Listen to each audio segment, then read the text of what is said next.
looking forward to that. He was happy to consent to give this program, and we look forward to it. And Randy grew up out at Fort Meade. He knows that pretty well. He's been active with the Fort Meade Museum, and we certainly welcome him and thank him for being part of our history at High Noon. And thank you very much.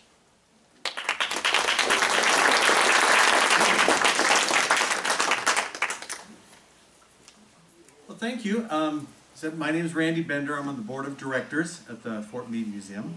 I told a friend of mine I was coming to do a history presentation, and he said, "Were you there?" And I said, "No." So, and in a way, this program is particularly that way. And I not only wasn't there during those years, I didn't even exist during those years, but when they asked me to do this, I said, "Sure, I'd be happy to." And then I said, "Oh, I don't really know a whole lot about the CCC and the POWs at Fort Meade," and so I sit down and I go to work and I learn about it. So I want to thank all of you for being here. I also want to express my thanks to the CCC Museum in Hill City for the use of a lot of the pictures you're going to be seeing in the presentation today. And if you haven't had a chance to visit that museum, I recommend you get up there and do that. And also a big thank you to the library staff here who helped me go through, as you can see, 13 years of newspaper records as I was researching for this presentation as well. So we need to go back in time a little bit to the year 1933. Here in South Dakota in the year 1933, 34,500 farms were in foreclosure. 71% of South Dakota's banks had failed. Land values had decreased by more than 58%. In addition, we had droughts, dust storms, grasshopper plagues, severe winters. The bulk of South Dakota's farmland lay barren. Here at home, as in most of the rest of the country, the Great Depression had hit. The economy had ground to a halt. In March of '33, Franklin Delano Roosevelt was inaugurated as president.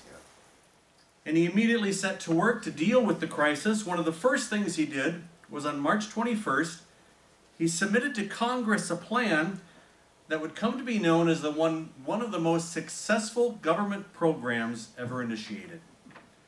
Officially, it was called the Civilian Corps Reforestation Youth Rehabilitation Movement. Obviously, it came to be known by another name, the Civilian Conservation Corps. It was a plan to put unemployed young men to work on state and federal land doing forestry work, soil conservation, firefighting, flood control, a variety of other projects. Now,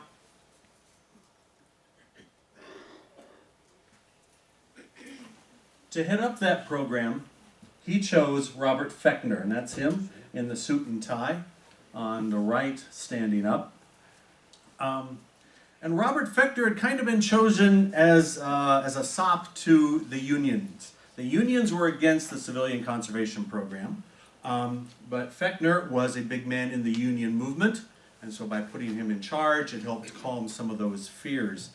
He was not noted as a particularly imaginative man, but he was a great administrator, and he immediately went to work to get the program going.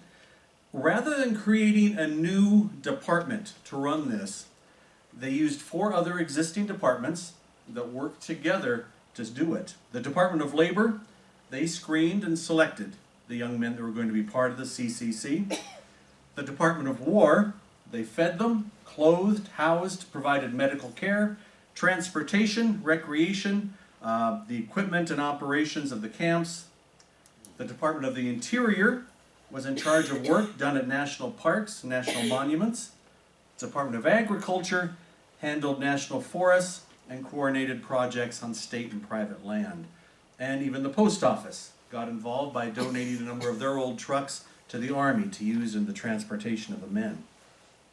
Now this picture comes from April of 1943. It's an estimated budget of what it would take to take care of 25,000 men for 14 days. As you notice down here, it works out to $1.92 a day to do that. Up here, FDR notes that this figure is absurdly high and it must be reduced. I don't know what the actual figure came out to be, but they came up with something and they kept the program going. The Emergency Conservation Act went into effect in early April, a very short time after it was signed into law. And on April 29th of 1933, 94 men arrived at Fort Meade, the first contingent of men that came here as part of the CCC. They set up a reconditioning camp on the western edge of the fort. The reconditioning camp was used, the men arrived, they started going through Army calisthenics. That gave them a week or two to get acclimated to the altitude if they weren't from this area. And they started eating what one supervisor noted was unheard of quantities of food. Again, these were men 18 to 24 years of age, a lot of them coming from very poor backgrounds, and they ate. The Army initially just gave them the regular Army ration. They found out that wasn't enough, so they increased it by an additional 15%. The average enrollee in the CCC gained about 12 pounds a month for the first 2 months. So, May 18th, 1933, Company 789 left Fort Meade and it opened the first camp in the Black Hills, Camp Estes, down by Nemo. So Camp Estes was not only our first CCC camp, but it was also the one open the longest. It was the last of the camps to close here in the hills. So this picture is that reconditioning camp outside of Fort Meade. The tents that were used for feeding and housing. In the front, you can see the trucks that they called bird cage trucks. Those were the trucks donated by the post office. They got the name bird cage because of the wire mesh that enclosed the back of them. That's initially what was used to haul supplies and to haul all the men to the camps that they were going to. So by July 5th, 1,700 men had gone through Fort Meade and had been sent on to other camps in the hills. So to handle the influx of men and supplies that the CCC required, a service detachment was organized with 32 men, and that became a full-fledged service company in October when its size was increased to 70. That also included a freight detail, clerks, and truck drivers. And here's our service company from Fort Meade. The other duties that they performed, they were the clerks, they were radio operators, telephone operators, printers, messengers, truck and car drivers, mechanics, surveyors, hospital wardsmen, and pretty much all the general details of running a camp was taken care of by our service company. For about the first year or so, these men also were a little different in that they actually stayed on Fort Meade itself. The top floor of Building 54, which is right next to the museum out there, is where the service company was housed. The first floor was the PX for the fort. And so for the first year, most of the enrollees came in, were housed at Fort Meade, and then they were sent out. But that all changed in July of 1934. On July 10th of 34, 18 men arrived from the camp at Rochford, and they became the nucleus of Company 2758. And they began building what we know as Camp Fechner. It was named after Robert Fechner, the head of the CCC. These men, along with 10 or 12 local carpenters, started construction of the camp in that natural bowl there on the western edge of Fort Meade. Wind and rain slowed the work, and so on July 20th, just 10 days later, another 220 men showed up, and they had no place to stay.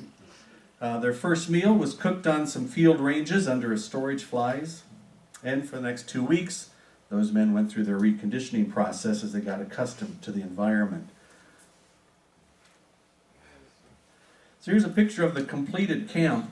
In August, the mess hall was finished. That's the building right there, as well as the latrines and the bathhouse. All of those were welcome additions to the camp. So gone were the days of having to eat on the ground during all kinds of weather. They now had a building where they could go to do that. And on October 1st, great joy prevailed because the barracks were completed. No longer sleeping in tents and having to crawl out on the damp ground first thing in the morning. They got to move indoors. 4 days later, on October 5th, the officers' quarters were completed, and Camp Fechner went into full swing. This camp, 2758, was a little different from all the other camps we had in the Black Hills in that its project was under direct control of the military. So what Company 2758 did was they did forestry work on the reservation itself. They did painting, gardening work, general repair of the buildings, and that type of thing. Now, we actually have no written history of Company 2758. Everything we've been able to glean about it is from mentions of it in other reports from the other camps or other camp histories. So again, if any of you know of anybody who was stationed with Company 2758 at Fort Meade, or if you have stories, that's stuff that we would love to hear more about. Well, this Company 2758, they ended in 1935, and the headquarters company moved from Fort Meade down to Nebraska in the spring of '36. So Camp Fechner lay empty for the next 6 months. And then Company 2765 came here. Their mission was primarily soil conservation work. So from October of '36 through the summer of 1942, they worked on timber management. They demonstrated contour plowing. They built stock dams. They planted shelter belts. They did road construction. And then in 1942, the CCC camps at Fechner, they shifted in their mission to national defense. America had now entered the war. The CCC program was about to be shut down. The last work done by Company 2765, and also an additional company was brought in to assist them. That was Company 4725V. The V designated it that it was made up of men who were veterans of World War I. And their mission was to fence off Fort Meade for additional security, and they also helped to enlarge the firing ranges for additional training of the troops there.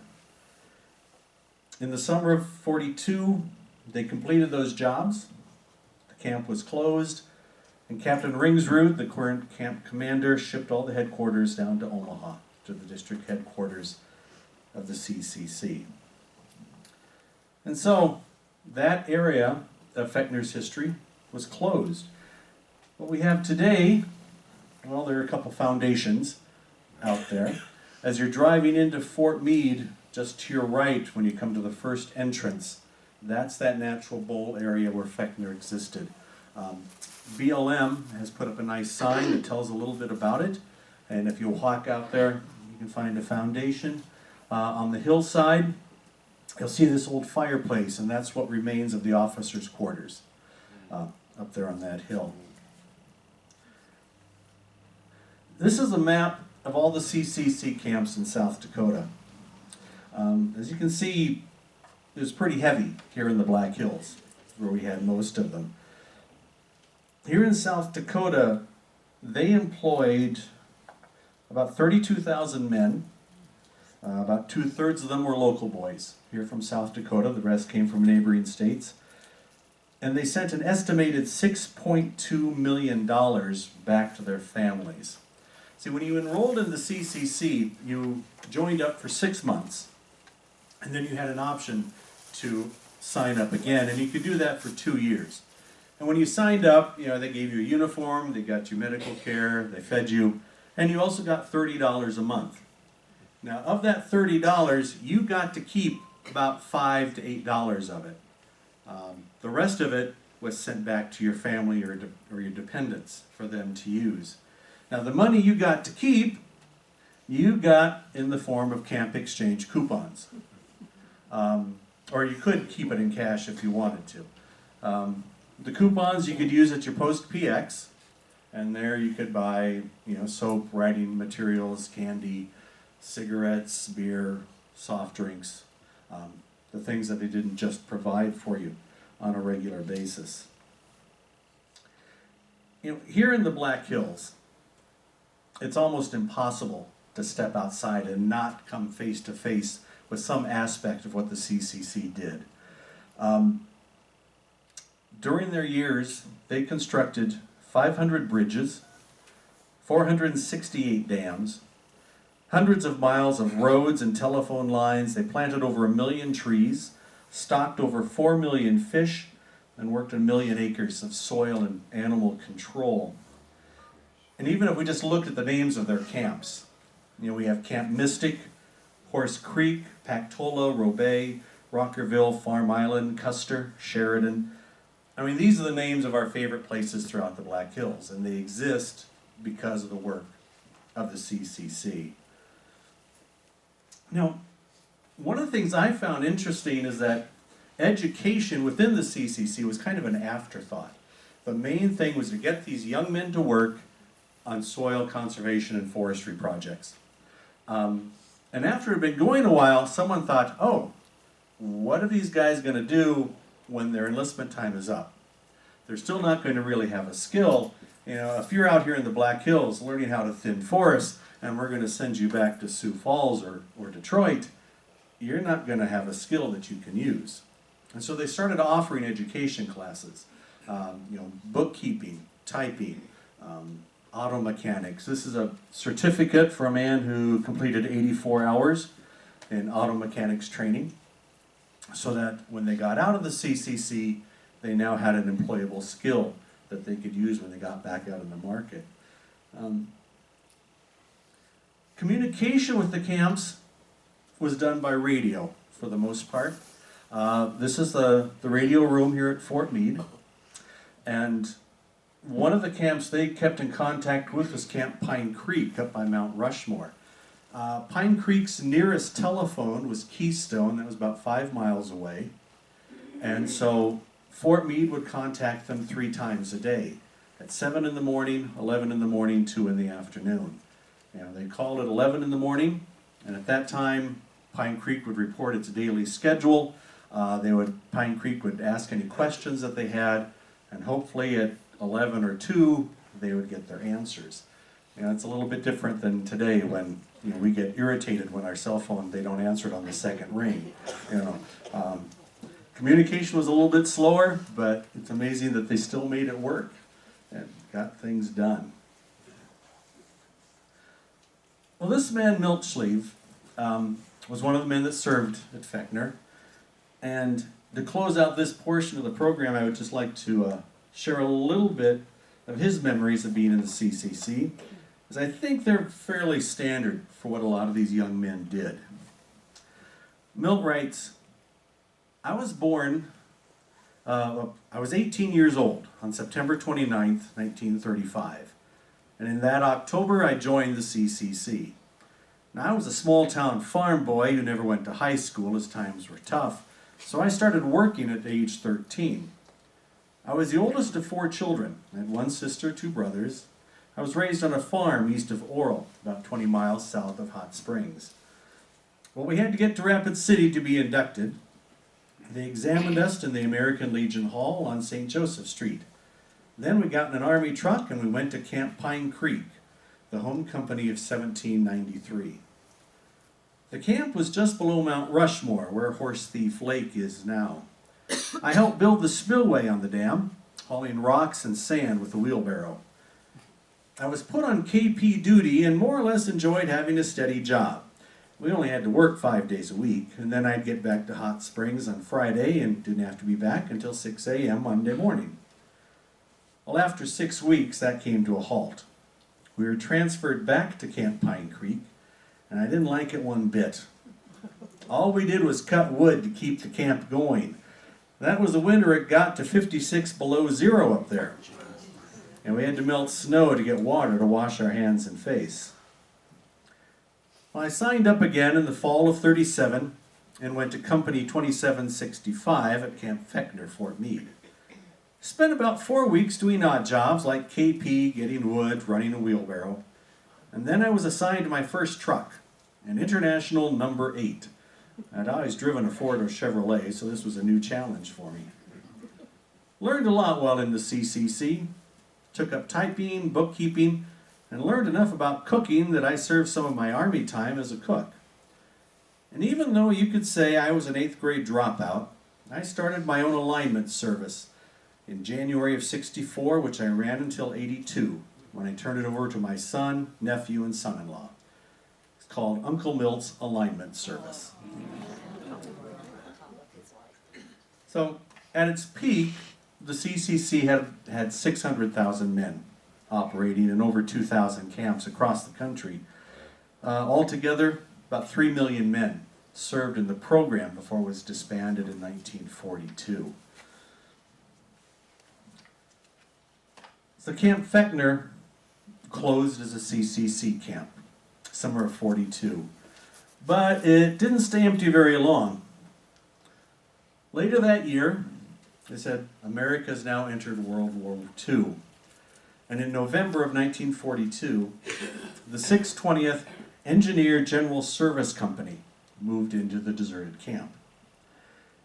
Now, unknown to the residents of the Sturgis, the men who made up the 620th were unique in the Army. There are a couple other camps similar to this around the country. But what made it unique was that the officers and non-commissioned officers were regular Army, but all of the other men were suspected of subversive activity or disloyalty to the country. Now, hard evidence was not required. It was just a suspicion.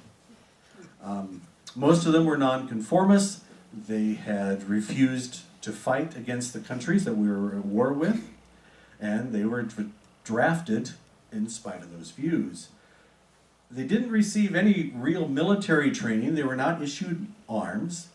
They wore a blue uniform instead of the normal Army green. But their dress uniforms were exactly the same as all the other armies. So if it was a dress parade that they were involved in or an inspection, you couldn't tell the difference if they were one or the other.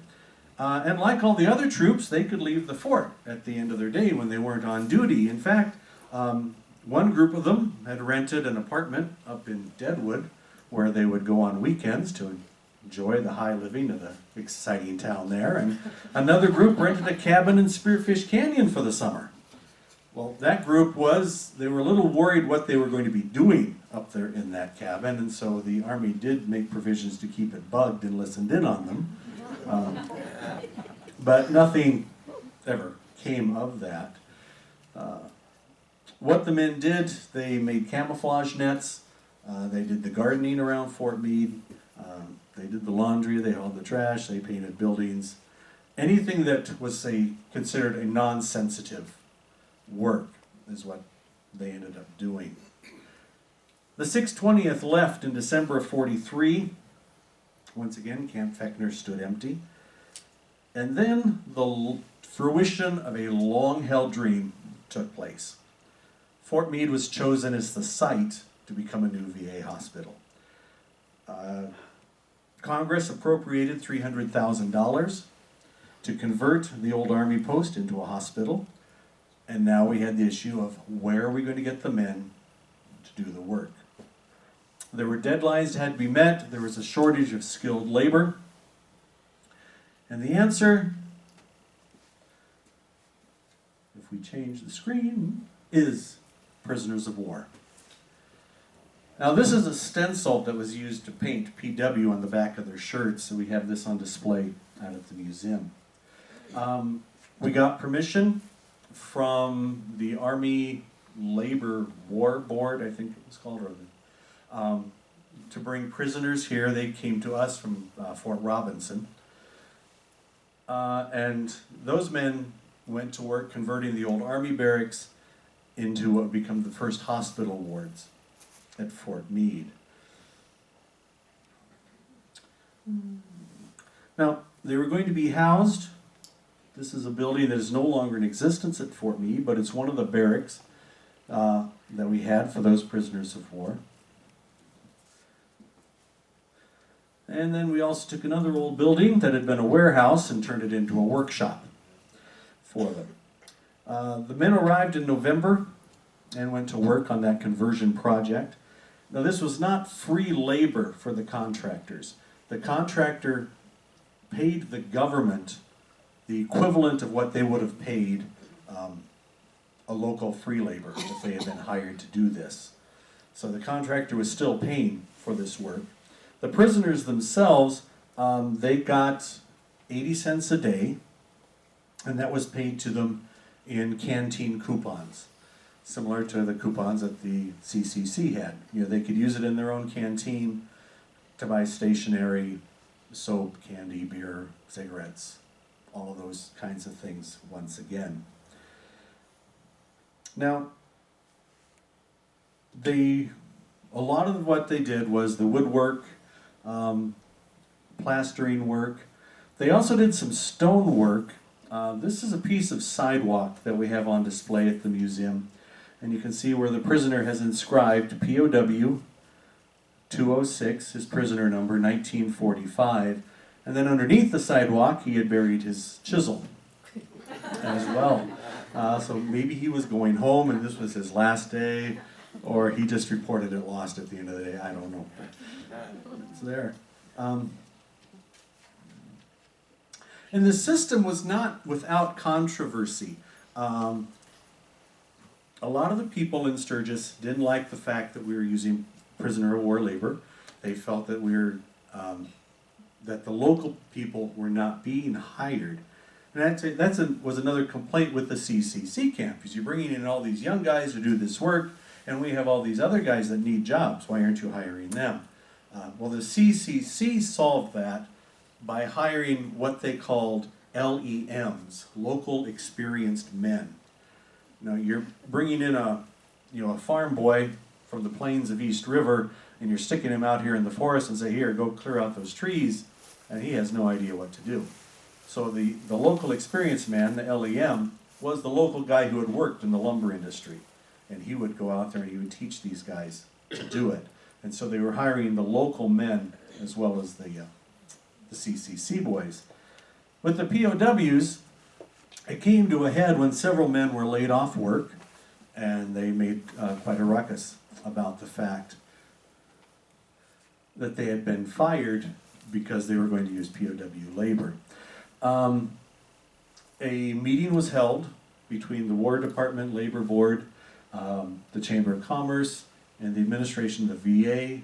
There was a 3-day hearing, and it basically came down to the fact that these men were fired because they weren't doing the job, that they had said they were capable of doing masonry work, plastering, and they got there and they didn't know how to do it, and so they were being let go.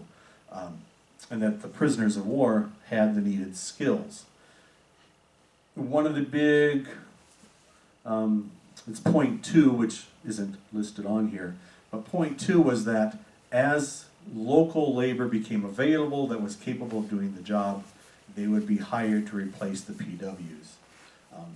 But one of the concerns is, the first point here, is the project had a timetable that had to be met.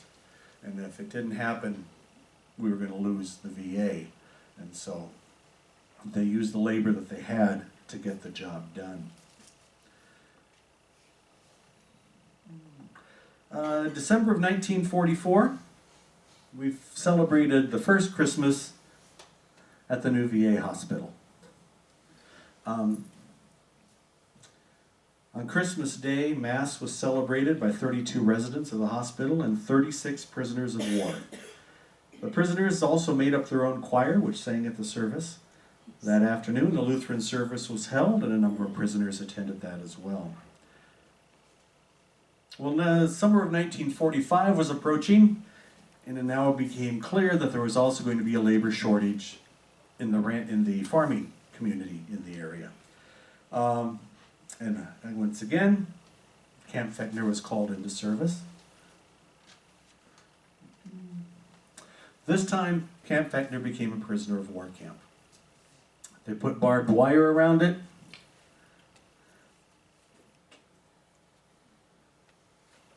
They erected guard towers. And they brought in some more men from Fort Robinson. Now these men were brought up here to work in the sugar beet fields that we had here at the area. Now originally the men all stayed at Fechner, and then they were transported to the fields by truck. Now this found out that they were losing a lot of time in transportation, and it also wasn't real safe, as we have a picture here of an accident where 4 of the prisoners were injured between a truck and a railroad accident that took place.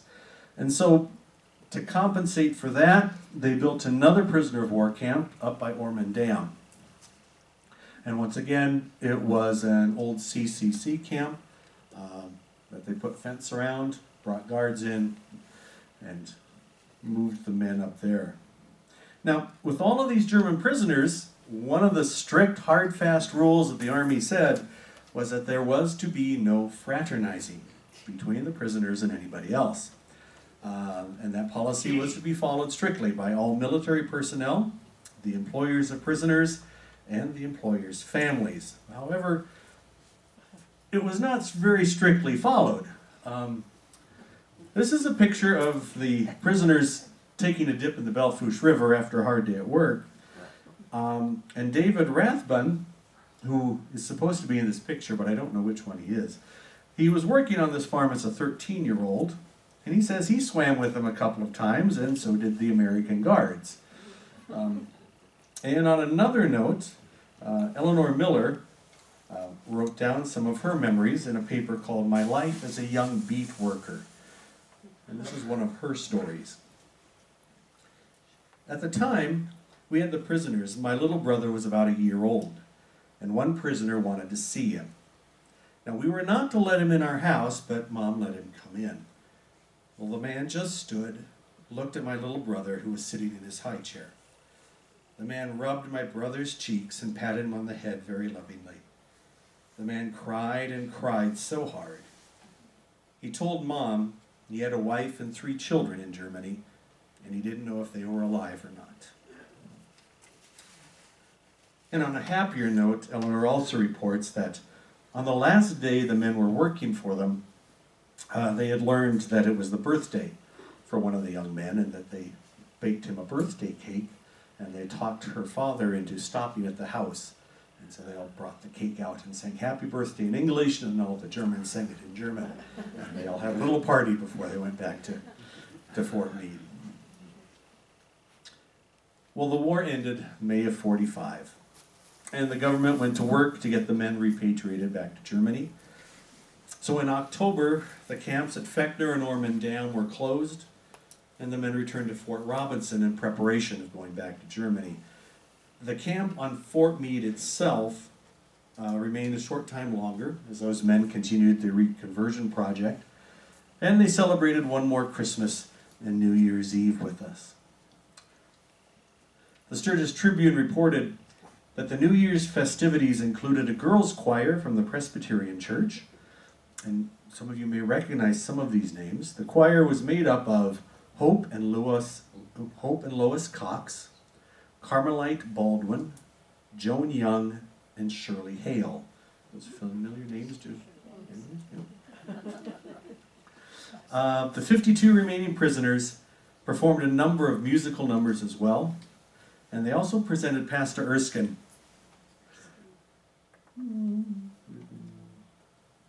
with a ship in the bottle that they had built.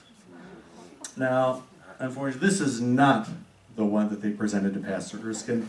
This is another ship in a bottle that the prisoners made that we have on display out at the museum.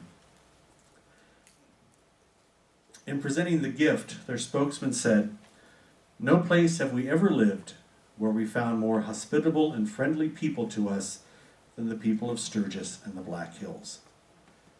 Well, shortly after this, the men were all transferred to Scotts Bluff, and from there, they went back to Germany. I've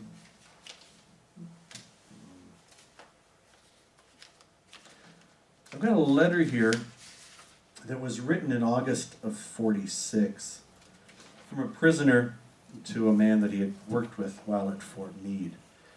It was addressed simply Thorsten Lean, Piedmont, care of Wonderland Cave, South Dakota. He says, "After a long time, I am able to write you a few words.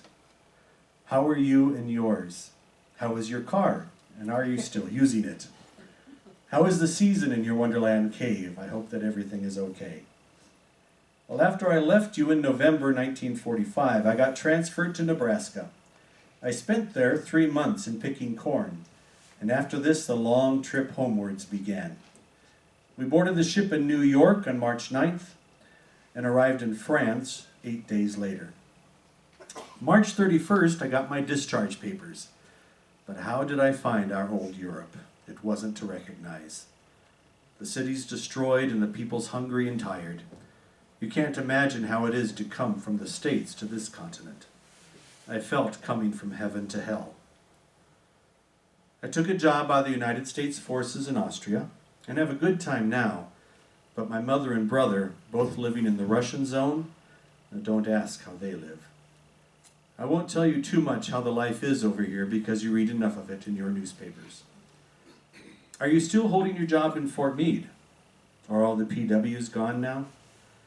I would have a chance to if I would have a chance to immigrate, I would leave any minute. But it's impossible for me as I have no folks in the States. Perhaps in 10 years if I'm still alive. I hope you will get my letter, and I would be glad to hear some from you. Sincerely yours, Tony Erasmus. Well, both Camp Fechner and the POW camps are only memories now. But if we look around, that's a copy of the letter. We can still have some memories. We have the old fireplace. This basketball court is built on the foundation of Building 44, which was the prisoner of war workshop out at Fort Meade. You can see that on your left-hand side as you drive in the first entrance. On the steps going into the post office, you can still find, scratched in the cement, POW on one side, 1945 on the other. And the next time you drive by CarQuest, Owens Interstate Building, take another look at it. Because at the end of the war, that building was surplused, auctioned off, and moved into town, and they opened it up as a business.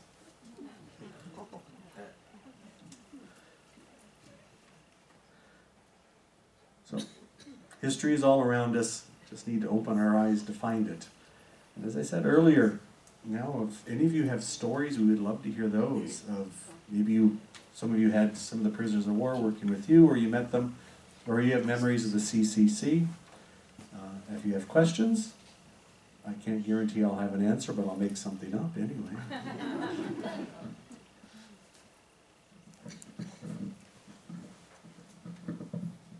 Well, like a few in here, I was born and raised at Fort Meade, and I had a grandfather who was German. He came over here from Germany in the Black Forest area. They lived in New York, my grandmother and grandfather. My grandfather knew 5 languages and worked in one of the best hotels in New York before they went to Chicago. Well, when my dad became 18, he joined the Army. His troop was to go to Fort Meade, Maryland, and instead they ended up in Fort Meade, South Dakota. So now you have a city boy who is assigned to the Army and to ride a horse. No way could my father do that. So my father was given an office job in finance, and he finally retired from there. Well, my grandfather would come and visit, and he would interpret for the POWs. So I lived there as a baby before the new hospital was even built, and retired from there. I don't know much information other than my grandfather did the interpreting. And, when you're a young kid, you don't pay much attention. So knowing some of these facts, I think this was the old nurses' quarters right next to the swimming pool that we had out there. This building actually existed between that basketball court and the receiving building. Like the old gym? No, it's as you're going in. Right. On the left. On the right, left. On the left. Okay.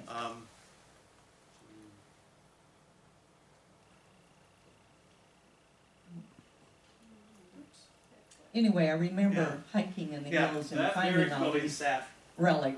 right in there, Huh, between okay. the court You and know, that building there. I thought that was the old BQ by the swimming pool too when I first. Well, it looks like it, Yeah. yeah.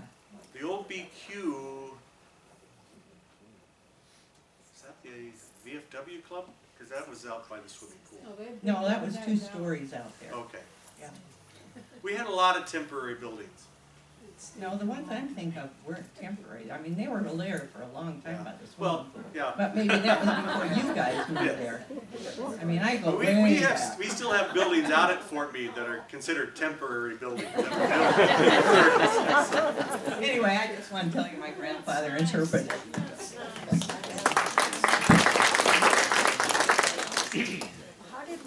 Why did we have German people, that's the question. Why did we have German people as prisoners of war here in our area?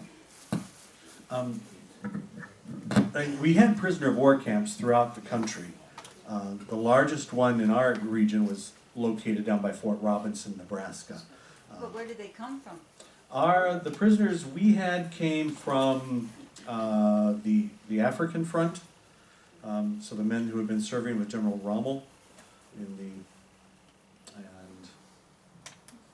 but again, how they picked any particular ones to come here. One of the reasons they had them in the middle of the country is because it was safe. You know, not as much danger of them trying to escape, not as much danger of them trying to sabotage things in the area. We didn't round up Germans like we did the Japanese though, and. No. No, these are men from the European War. They did back That is east though. coming. They did back east.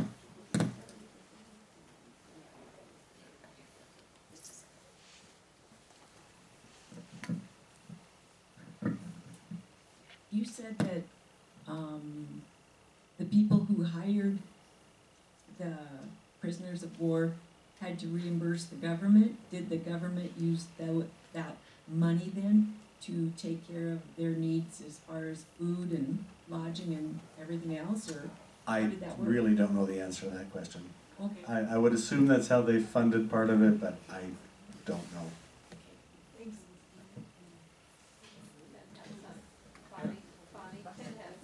I'd rather come up front if I could.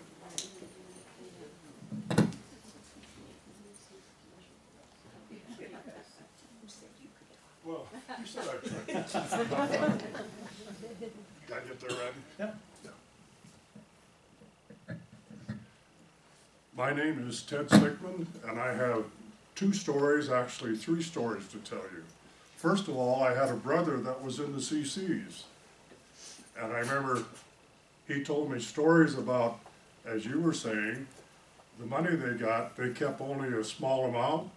The rest was sent home to the family. The other 2 stories involves the prisoners of war.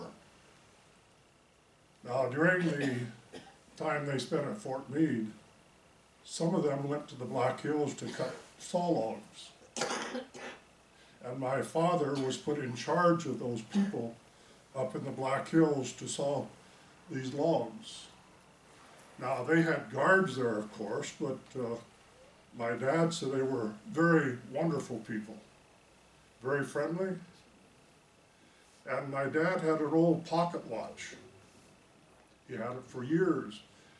And one of the prisoners saw him working with it one day, and he came up and said, "If that isn't working right, I'll take it to the shop tonight, and I'll fix it for you and have it ready tomorrow." And so Dad gave the watch to him, and the next day, it ran perfectly. He was a watchsmith in Germany. The other story I have is about me. I have to put a little backdrop in this one first. My sister and brother-in-law farmed in Bison, South Dakota. And I would go and stay with them occasionally. Well, to get back home, I had to ride the the mail carrier from Bison to Newell, South Dakota. So when you got to Newell, you had to hitchhike to Sturgis. Now, I was probably about in the 8th grade. And so I'm hitchhiking down the road, and here comes a truck with a cart over the top of it. They stopped and said, "Climb in the back." And it was full of German prisoners. But they had guards back there also, and they had been in the beet fields, working in the fields. And they asked me all kinds of questions. I was amazed how many of them could talk English. But they were very friendly, and like my dad said, a lot of them told him they wished they could stay here in the United States. And as I think back about it now, when I was riding down the road with those men, I think they didn't want to go to war any more than I want to go to war. So it's sad that we have these conflicts. But to me, they were wonderful people. Thank you.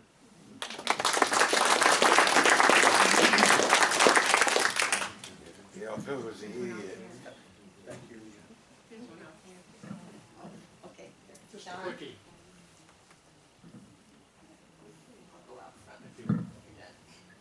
When I was 11 years old in the summer of 1943, and if you do your math quickly, you can figure out the rest of that. But my sister and brother-in-law lived in the very western part of Grand Forks County in North Dakota, which of course the county seat was in Grand Forks. And they had neighbors who were a little bit older than them. They were in their 30s, early 40s. And they had prisoners of war working, two of them working on their farm. And since Clarence, my brother-in-law, farmed, they did exchange work with farms, this other farmer, the prisoners of war came over to his place, and I saw them at several meals, and they were very quiet, very subdued, very polite, and very decent people, very well groomed, and obviously they didn't have any malicious intentions of any kind. And at my young age at that time, I was a little amazed because I had a brother that was fighting over in that area, and I didn't have a lot of kind feelings toward the German military power, but that was an eye-opener for me.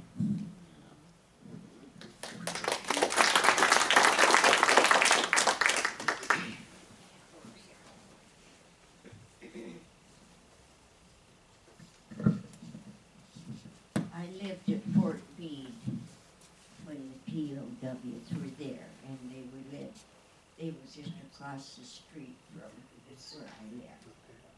And they mowed lawns and different things like that, but they were quite entertaining, and they loved to perform and do things, and it was quite an experience.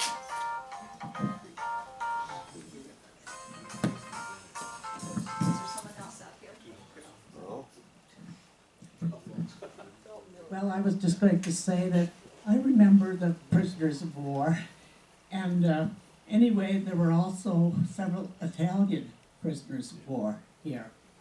And I can remember I went to what's now St. Francis, used to be St. Martin's, the church up there, or the chapel, like it's now called. And anyway, there were several of them who were Catholic, and I can still remember, we used to have parties and dances for some of them, and a lot of them would come in. They had to be, their curfew was 9 o'clock, and they had to be in camp at that time. But the rest of the time, they weren't really prisoners. They just were like the rest of us. And I still remember we had one who was from Italy. We had both German and Italian prisoners. And his name was Mario Capabianca. Does anyone ever remember him? He was an opera singer in Italy. And so anyway, Father Columban was our priest up at St. Martin's.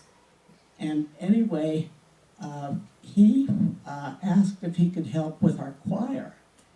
And so he actually took over the choir, And I remember he spoke German and, as well as Italian. And I remember one Christmas, we'd gone and practiced a lot of songs, and he taught us Silent Night in German. It was Stille Nacht. And anyway, I can still remember when they had midnight mass up at St. Martin's, and there were several elderly German people sitting at one side.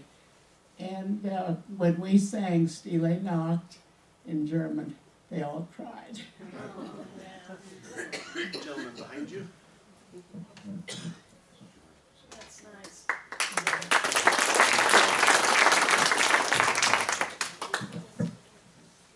My father raised sugar beets, and we had the German POWs. My mother is of German heritage, so she could speak quite a bit of German, and they appreciated communicating with her. Also, at that time, if you raised sugar beets, you got an extra sugar allotment. So you had possibly an opportunity to make some sweets. And since they were German origin, and my mother was German origin, she had a soft spot for them. She would bake a chocolate cake whenever they came out and worked on our place. Also, we had dairy cattle, and we had all the butter they wanted. The hired man's wife was very good at baking bread.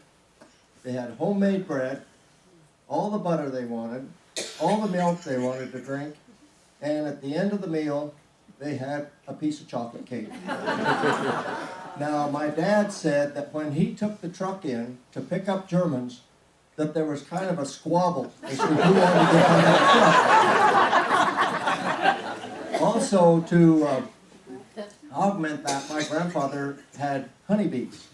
So we also had a lot of honey to spice up the sweets. The folks, mother would bake or would cook certain dishes for them, like sauerkraut and some of those things. So Dad said he thought that he always got the best workers out of the camp because they really, really liked to come to our place.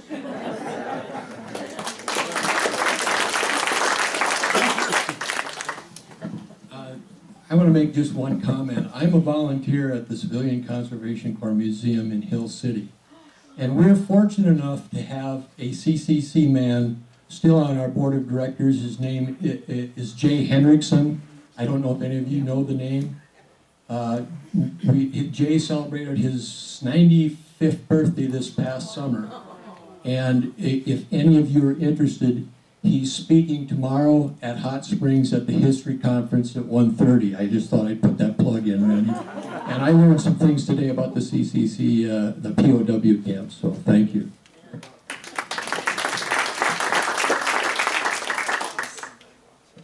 In 1935, my dad was born at Fort Meade, and my grandfather was stationed there in one of the cab units. What would my grandfather's role have been as being stationed there, do you know? In 35? In 35. In 35, we were still primarily a cavalry post, but we were doing, the men were being trained for reconnaissance, being able to take machine guns on the horses, different places. My grandfather was in one of the cab units. I want to say F Troop, but I don't know if I remember right. And we've got some pictures of the units he was in. So one of these days I'll get to learn more, but my father went on to serve for 33 years, and then I went on to active duty, so I'm getting to come home finally, and I've got a lot to learn. But. Yeah, you know, anything, pictures like this, and all these stories you're telling me, would love to have. If you have a chance, to write those down, you can either get them, probably just drop them off here at the museum, and they'll get them to me, so we can have them as part of our permanent record at the museum. Because, you know, this is history that, you know, there's stories that we don't know, and we want to have them. I apologize, Randy. We had a lady, Kerry Connor's on our board as well, and he brought a lady to the museum when I was there, I don't know, a few months ago. And in a scrapbook that she had was a Christmas card from 1933, I believe it was. And from that card, we made some reproductions.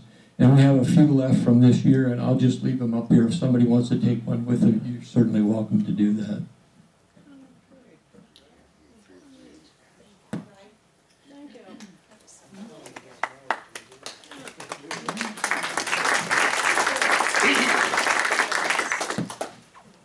I would just like to briefly say that my sister that's here with me today and I have an uncle that served at Camp Beckner from October 1937 till the spring of 1939. And two things or three things that he mentioned that he did while he was there is that they did replace the riprap on Ormond Dam, and they worked on the CCC camp at Ormond Dam, rebuilding the structures. I don't know if it had been original workers that had built Ormond Dam that had left some structures there that they rebuilt during that time. And he also said they were, one of the things that he really likes to tell is about the Mormon beetles that came up with the drought into Sundance, and that how they went over there and they built ditches and the Mormon and then they would put something in the ditches that burned, I suppose it was oil or something, and then the Mormon beetles just followed each other, you know, like lemmings, into the ditches, and then they would set them on fire and kill all the Mormon beetles. And that was part of the things he did as a CCC member also. They also cleared brush, they fought in Boulder Canyon, they fought fires, and he said they also went down and worked a lot at Camp Pactola.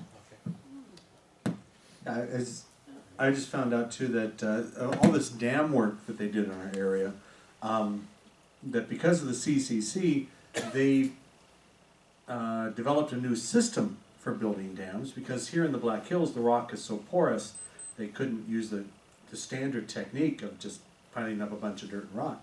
And so they started using the bentonite to fill it in, which really created the bentonite industry in Wyoming, and they started using this technique throughout the country. And so again, it's the CC work here in the Black Hills that spawned a whole new technology and industry.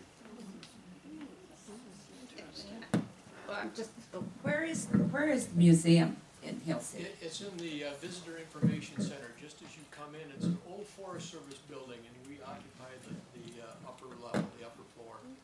And there's quite a lot of information. Here I am unplugging again, I'm sorry. If you go to southdakotacccc.com, that's our website if you're web savvy and reviewing. Quite a lot of information there as well. In fact, if you just Google CCC South Dakota, their museum pops up first. So. Anything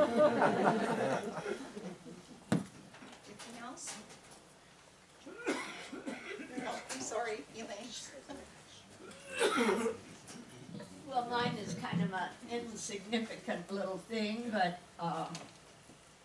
I grew up west of Meade, and we didn't come to town very often, but we were on our way to town, came by Fort Meade, my dad, my grandma, and 6 kids in an old car, you know. And there was a little sentry place at the west end there of Fort Meade, and the sentry raised his hand as we went by, so my dad waved. Well, he meant for us to stop. I didn't catch that We metaphor. continued down, you know, through the S-curves a little ways, and the lights behind us. And they took a look in there, and they weren't too worried about sabotage. That's cute.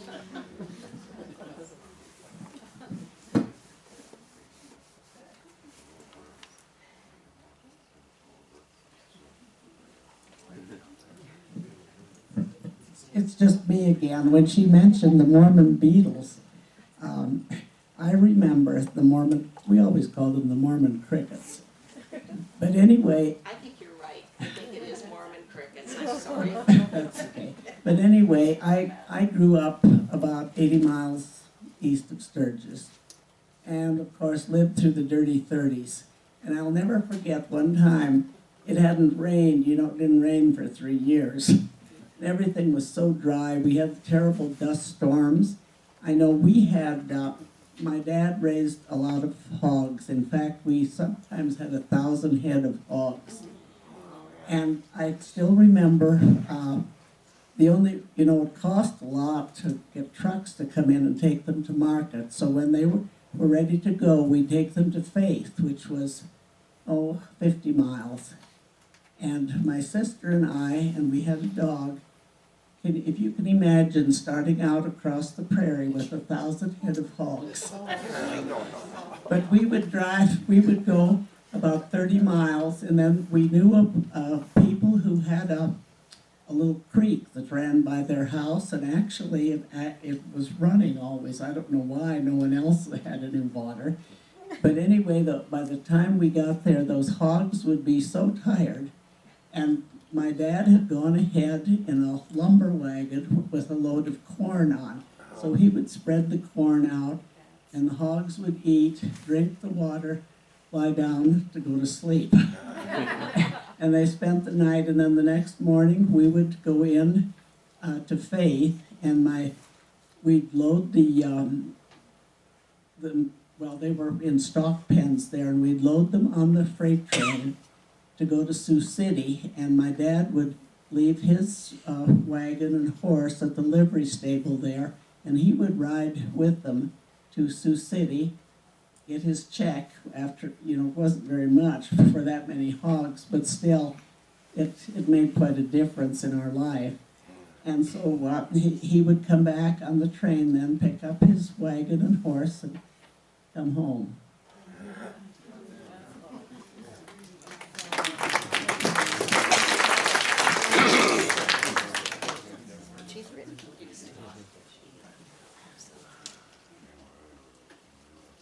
I just wanted to tell you too, in case you don't know, this is being videotaped and it's also audio taped. Diana's my good pal to get my mouth going close to the mic. We audio tape these programs, so they're not lost. So when they're preserved for people to hear and to listen to, and the young man from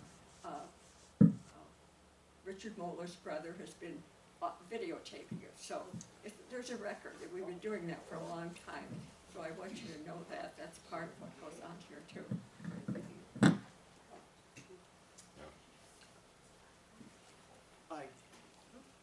I guess we're finished. All right, thank you all for coming.